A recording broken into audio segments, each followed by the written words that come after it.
If you are listening this, I need you to understand something crucial. In my decades of studying the human psyche, I discovered that certain souls are marked for a different kind of journey, a journey that most will never understand, let alone endure. You are here because something in you recognizes this truth. Something in you knows you are different. I am Carl Jung, and what I'm about to share with you comes from years of exploring the deepest territories of the human soul. I have guided countless individuals through the darkest chambers of their unconscious. I have witnessed transformations that defy rational explanation. And I must warn you, if you carry the mark of a chosen soul, you will face 7 spiritual tests that will break you, reshape you, and ultimately reveal your true nature. Make no mistake, these are not ordinary challenges. These are initiations that the collective unconscious itself orchestrates. The psyche knows when a soul is ready to transcend the ordinary human experience. And when it does, it begins a process so intense that many will not survive it psychologically intact. Let me be clear about what I mean by a chosen soul. This is not about superiority, it is about function. In my research, I discovered that certain individuals serve as bridges between the conscious and unconscious realms. They are the ones who must descend into the depths so they can bring back wisdom for all of humanity. They are the wounded healers, the modern shamans, the ones who carry the collective shadow so others don't have to. You feel this, don't you? You have always felt different, misunderstood, as if you were living in a world that speaks a language you can barely comprehend anymore. This is not paranoia, this is recognition. Your soul remembers what it came here to do. The first test I must warn you about is the complete destruction of your persona. The persona, as I have written extensively, is the mask you wear to navigate society. It is the carefully constructed identity you present to the world. For most people, this mask becomes so rigid they forget it is not their true self. But for chosen souls, the universe orchestrates a complete shattering of this false identity. It happens suddenly, violently. One day you wake up and you can no longer pretend. The job that once defined you becomes unbearable. The relationships built on false pretenses begin to crumble. The social roles you performed so well suddenly feel like chains around your soul. I saw this countless times in my practice. Successful individuals would come to me, tears streaming down their faces, saying, "Dr. Jung, I have everything I thought I wanted, but I feel like I'm dying inside." This is the persona crumbling. This is the soul refusing to continue the charade. The terror of this test lies in the identity crisis that follows. When your persona shatters, you ask yourself, who am I really? And the answer does not come quickly. You enter a void where nothing makes sense anymore. Your values, your beliefs, your goals, everything you thought defined you dissolves. You are left standing naked before the mirror of your own consciousness, unrecognizable even to yourself. After the persona breaks, you face what I call the shadow. This is perhaps the most terrifying test of all. The shadow contains everything you have denied, repressed, and rejected about yourself. It is the repository of your darkest thoughts, your most shameful desires, your most primitive instincts. In my work, I discovered that chosen souls must confront their shadow directly. There is no avoiding it. The unconscious will arrange circumstances that force you to see what you have been running from your entire life. You will be confronted with your capacity for cruelty, your hidden jealousies, your suppressed rage, your darkest fantasies. I remember telling my patients, that which you most condemn in others lives within you. The shadow projection is the psyche's way of keeping you unconscious. You hate in others what you refuse to acknowledge in yourself. But chosen souls cannot remain in this illusion. They must turn inward and face the monster within. This descent is not metaphorical. You will have dreams so disturbing you fear sleep. You will experience thoughts that horrify you. You will discover aspects of your personality that contradict everything you believed about yourself. The good person discovers their capacity for harm. The rational person encounters their irrational impulses. The spiritual person faces their profound darkness. Many break at this stage. They cannot integrate what they find. They either project it back onto the world with greater intensity, or they fragment psychologically. But those who endure, those who can hold both their light and their darkness simultaneously, they achieve what I call wholeness. I dedicated my life to studying what I termed individuation, the process of becoming a complete, undivided self. For chosen souls, this is not an optional journey. It is a mandate from the depths of the psyche itself. And I must warn you, it is excruciating. Individuation requires you to separate from the collective. You must withdraw your projections from parents, partners, society, even from God. You must stand alone as your own authority. This sounds liberating, but it is terrifying. Humans are tribal creatures. We find safety in conformity, comfort in belonging. Individuation strips all of that away. You will lose people during this process, not because you want to, but because you can no longer participate in the collective unconsciousness that binds groups together.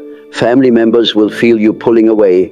Friends will accuse you of changing. Society will label you as difficult, strange, unreliable. You are breaking an unspoken contract to remain unconscious together. The loneliness of individuation is profound. I experienced it myself when I broke from Freud and pursued my own path. I was ostracized by the psychoanalytic community. I was alone with my visions, my dreams, my explorations of the collective unconscious. There were moments I questioned my own sanity, but I knew I could not turn back. Once individuation begins, there is only forward. You must develop what I call the transcendent function, the ability to hold opposing forces within yourself without collapsing into one or the other. You must contain joy and sorrow, strength and vulnerability, certainty and doubt. This tension is what transforms you, but it feels like being torn apart from the inside. In my own life, I went through what I called my confrontation with the unconscious. It was a period between 1913 and 1917 where I deliberately descended into my own psyche to map its territories. I experienced visions, heard voices, encountered archetypal figures that seemed more real than physical reality. Many would have called it madness. Perhaps it was. But it was also the birth of my life's work. Chosen souls will face their own confrontation with the unconscious. The boundary between the conscious mind and the vast ocean of the unconscious begins to dissolve. You have dreams of such power and clarity, they feel more real than waking life. You encounter symbols that carry numinous meaning. You experience synchronicities that defy rational explanation. This test is dangerous because you can lose yourself in the unconscious. I have seen people who ventured too deep and could not return. They became psychotic, unable to function in consensus reality. The key is to maintain one foot in each world. You must dive deep, but you must also return. You must bring back the treasures of the unconscious without drowning in its depths. During this time, you will question your sanity repeatedly. Am I going crazy? Is this real? Can I trust these experiences? I cannot give you complete reassurance because the line between mystical experience and madness is thin indeed. What I can tell you is this: if you can maintain your capacity to function in the world, if you can ground these experiences in creative work or service to others, you are likely undergoing initiation rather than dissolution. I observe that chosen souls inevitably face what the mystics call the dark night of the soul, but I understood it through a psychological lens. It is the moment when all meaning collapses. Everything you have built, every insight you have gained, every spiritual experience you have had, it all becomes worthless in an instant. This is different from depression, though it shares similarities. This is a confrontation with the ultimate void, with the possibility that existence itself is meaningless. All your psychological work, all your spiritual seeking, all your attempts to understand life suddenly feel like elaborate defenses against a terrible truth that there is no inherent meaning to any of it.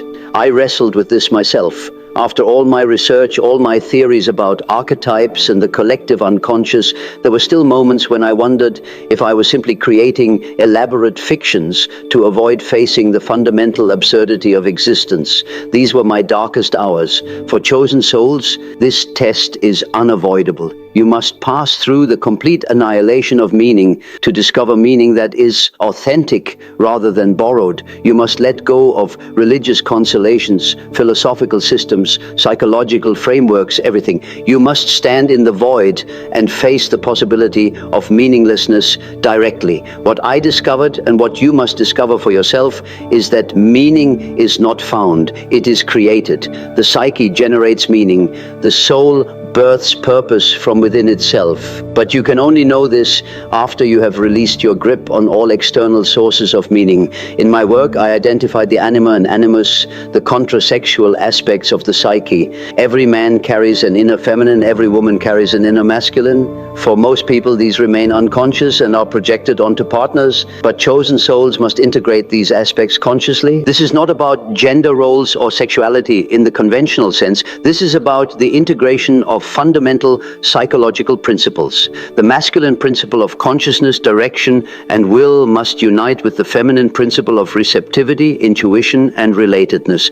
Within your own psyche, you must achieve the sacred marriage of opposites. This test manifests through intense relationship dynamics. You attract partners who carry the projection of your anima or animus. These relationships are magnetic, obsessive, and ultimately designed to force you to reclaim what you have projected. When you fall in love, you are often falling in love with your own disowned qualities reflected back to you. The work is to withdraw these projections, to recognize that the divine feminine or divine masculine you seek in another already lives within you. This feels like death to the ego, which desperately wants to find completion through union with another. But true completion comes from internal integration.